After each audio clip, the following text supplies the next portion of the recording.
Sungguh-sungguh Allah sangat ridho ketika seorang hamba itu makan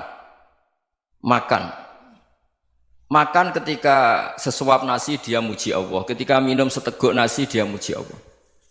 Itu kalau orang diridhoni Allah itu wali betul. Itu untuk jadi wali itu gampang, kamu makan ridho, kamu nginjak buminya Allah ridho seneng, kamu hidup keseharian aman seneng. Nah ini supaya sampean kita semua ngaji betapa panduan Rasulullah untuk menggapai ridho Allah itu banyak yang keseharian sekali. Saking kesehariannya banyak dalam hadis dan itu sahih. Nabi menyebut hal-hal yang keseharian. Hatta ma tas'alu fi fimra'atika, kamu punya uang kemudian istri kamu bisa makan itu ibadah.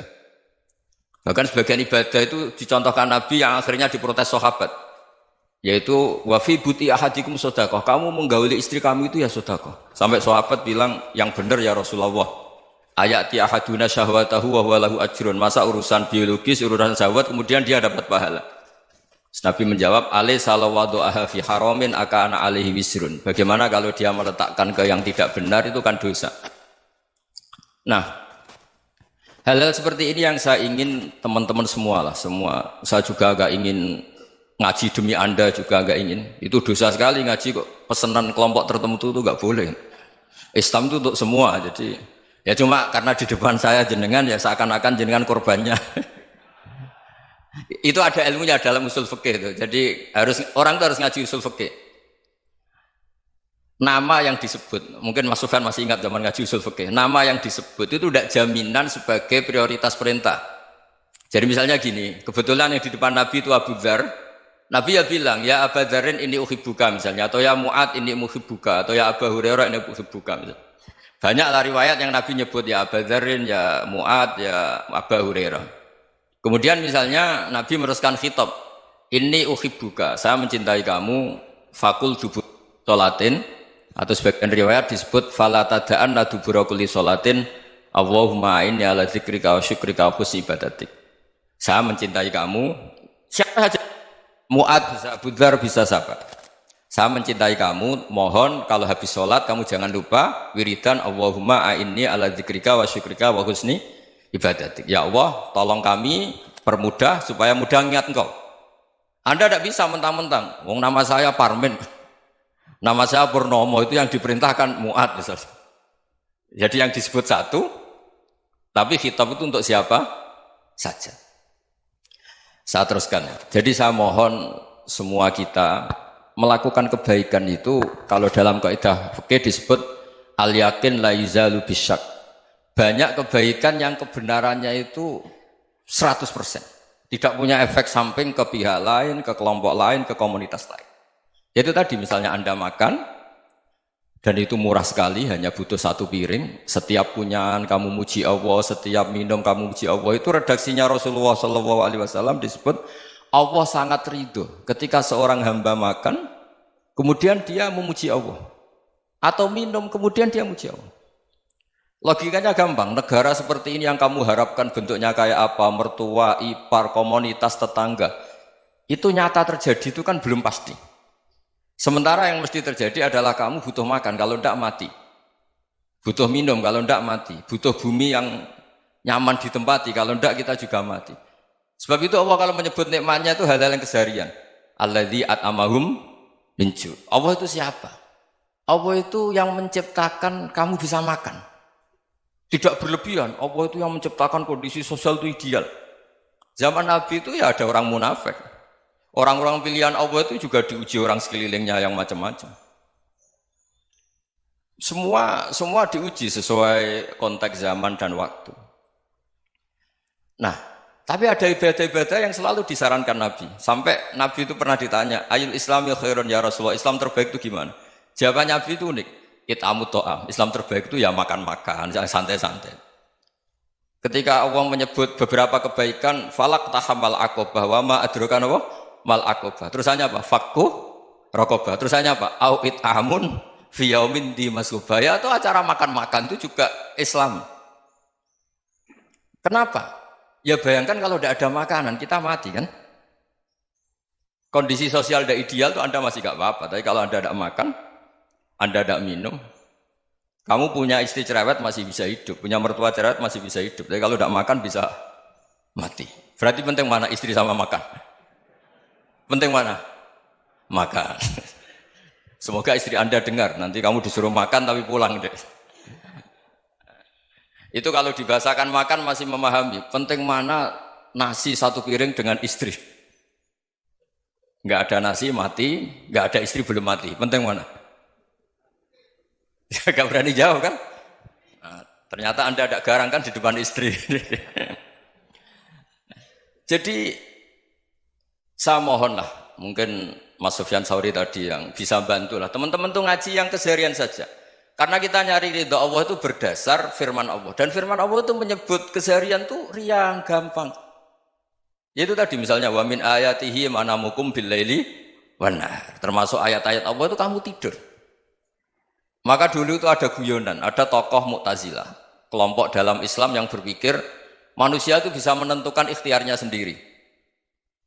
Karena saya bisa duduk, ingin berdiri, berdiri. Karena kelompok ini nggak terima kalau semua kehendak Allah, nanti bagaimana kalau semua kehendak Allah kok ada hisab ya, ada sanksi. Lucunya itu dia akhirnya, ini cerita ya, mencintai seorang perempuan, cantik sekali. Dan itu dia menjadi ahli sunnah itu oleh hal-hal yang sepele. Karena istrinya cantik, ya namanya suami istri hubungan intim. Terus ditanya, Mas, masih ingin lagi? Masih. Silahkan diulang lagi. Wah ya tidak bisa. Katanya manusia bisa menentukan yang diinginkan. Itu tobat itu. Itu nggak bisa ditobatkan Mas Sufyan Ats-Tsauri. Orang cantik yang mudah nobatkan orang itu orang cantik. Segampang itu. Akhirnya kita tahu, makanya kalau dalam kitab Hikam itu disebut al-aqil mayyakul madza yaf'alu wa hubi wal ghafil mayyakul madza af'al. Orang yang punya akal karena sadar ini wilayah Allah, semua milik Tuhan.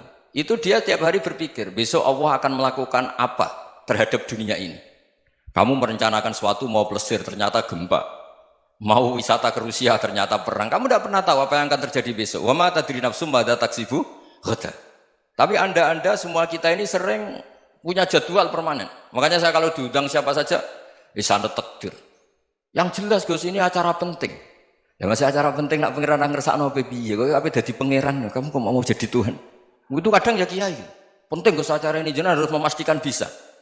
Loh kamu itu yang ngajarin tauhid, sesuatu itu biadillah kok bilang-bilang apa pasti. Kalau maksa terus tak tobatkan loh kamu kata saya.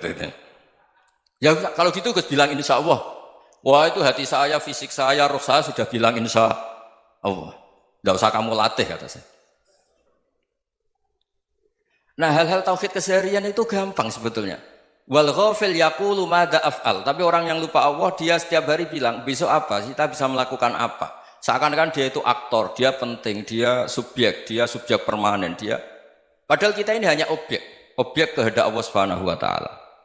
Karena kita yakin sesuatu yang terjadi di alam raya ini kita tidak bisa apa-apa. Makanya saya sering ngaji, sering bilang saya, ketika Anda mensifati Allah, Dia yang menghidupkan. Sudah itu tanamkan sehingga ketika kita mati santai saja. Kenapa santai? Allah punya cara menghidupkan kita. Zaman kita hidup juga gak tahu caranya ngelola jantung, ngelola paru-paru.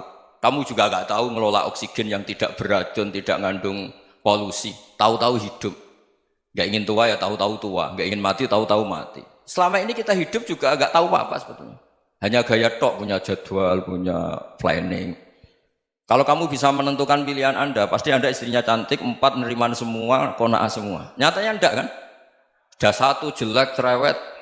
Oh itu kan, nyatanya enggak bisa apa-apa Anda kan? Dan kamu bawa mati lagi. Itu kan istri Anda juga gitu, punya keinginan, punya suami yang ganteng, yang jabat, yang neriman, yang enggak poligami. Ya enggak kesampaian juga. Kalau kita ngitung tingkat kegagalan kita itu gagal terus. Ya kan? Nah, terus ingat Allah. Madza yaf'alu wa bi. Orang yang punya akal selalu berpikir Allah itu menghendaki apa terhadap saya. Lalu sama-sama orang ngelihat orang yang serius, itu kata Anda itu pemikir berat, serius, senang punya tokoh yang merengut tuh, karena kamu anggap serius. Tapi sebagian orang anggap orang yang serius itu wong merengut, wong masam, wong muka kok ditekuk. Jadi sama Itu hati ya muqallibal qulub tsabbit qalbi ala dini, karena kita enggak tahu cara berpikir kita tentang orang lain, tentang sekeliling kita. Misalnya kita orang baik yang jenis ngrumat fakir miskin. Ada orang bangun masjid mewah itu janggal. Apa artinya masjid mewah kalau banyak orang kelaparan?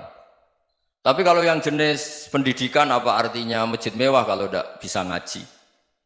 Nanti yang jenis infrastruktur apa artinya ini kalau semuanya punya sudut pandang yang berbeda-beda. Dan Islam mengapresiasi semua kebaikan. Tapi katakan semua kebaikan itu adalah kehendak Allah Subhanahu wa taala. Karena apapun baik Anda itu pakai fasilitas yang diberikan oleh Allah Subhanahu wa taala. Sehingga ini yang disebut qulillah tsumadarhum fi khawdihim yal'abun. Ya kembali tadi ke tema-tema bahwa keseharian Anda ini sudah Islami. Saat Anda tidak bisa melakukan apa saja.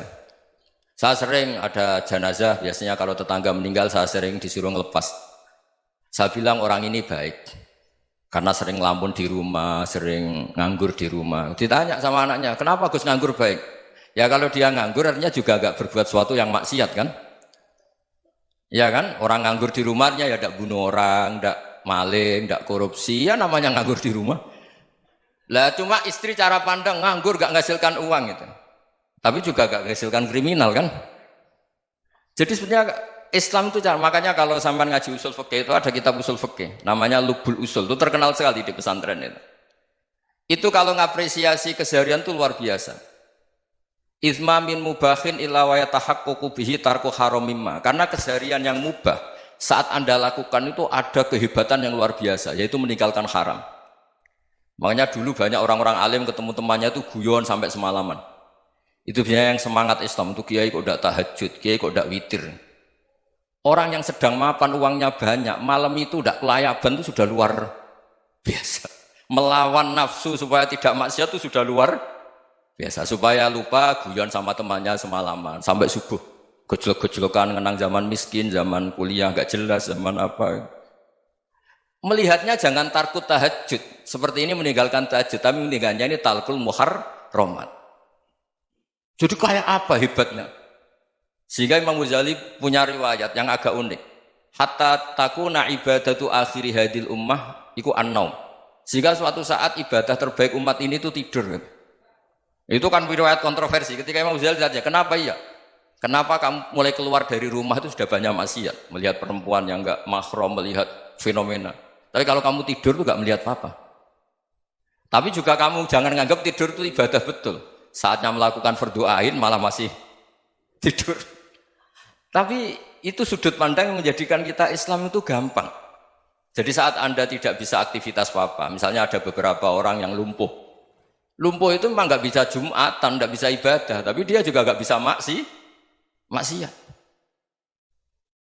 Tidur itu memang Anda saat itu tidak bisa tahajud, tidak bisa witir, tapi saat itu ada zina, ada maling, tidak gosipkan orang, tidak bully orang, tidak menanamkan kebencian, tidak hasud. Sehingga tidur menurut Allah Ta'ala wa min ayatihi manamukum billaili apa? Wan-nahar. Karena di tidur itu selain ada unsur istirahat, jaga kestamina, juga ada unsur meninggalkan beberapa keburukan. Nah saya mohon ibadah yang keseharian ini kita jaga. Supaya kita semua baca ayat itu fasih. Fasih itu tertanam di hati. Allah itu siapa? Alladzi at'amahum min ju'i wa amanahum min khauf. Dan Allah kalau cerita di Quran itu anna subabnal ma'a subba thumma syaqaqnal ardhan wa syaqqa fa ambatna fiha habba wa inaba wa qadba wa zaituna wa nakhla wa hada'iqa hulba. Kamu tahu saya ini siapa, kata Allah? Saya ini adalah Tuhan yang menurunkan air, kemudian ada tanaman banyak. Habba wa inaba wa qadba, ada zaitun, ada tin, kalau orang Jawa mungkin ada tela, ada padi, ada mangga, ada pisang. Sudah. Wa inaba wa zaituna wa nakhla wa hada'iqa hulba. Ada perkebunan yang lebat. Tujuannya apa? Mata Allahkum, silahkan kamu pakai, kamu nikmati. Tapi karena kadang kita ini punya ide-ide besar. Tadi untuk syukur saja nunggu punya istri riman, rumah baik, tetangga baik, komunitas baik, semuanya baik baru syukur. Lama-lama nanti ada di surga, syukurnya nunggu surga paling kelas A. Itu sudah ada yang menghuni Rasulullah, kamu nggak boleh di situ. Masa untuk syukur saja? Repotnya Masya Allah. Jadi mohonlah Quran yang kalau Anda hafalkan juz sama itu kan ada ayat-ayat yang kayak tadi. Ya, fal yang dzuril insanu ila ta'ami. Coba lihat Apa yang kamu makan ya? Dari mana? Dan untuk mempertahankan hidup kamu keseharian. Jadi jangan kira ibadah itu harus membentuk komunitas yang versi Anda. Ibadah itu harus yang hal yang mulu-mulu. Kesehariannya Anda alami. Loh ini saya tidak bikin-bikin. Saya ngaji bukan karena berdasar pesanan.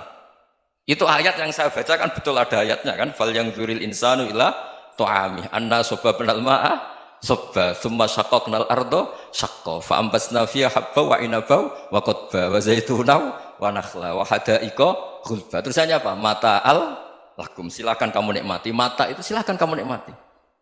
Ya kayak sampean dikasih hidangan ya makan.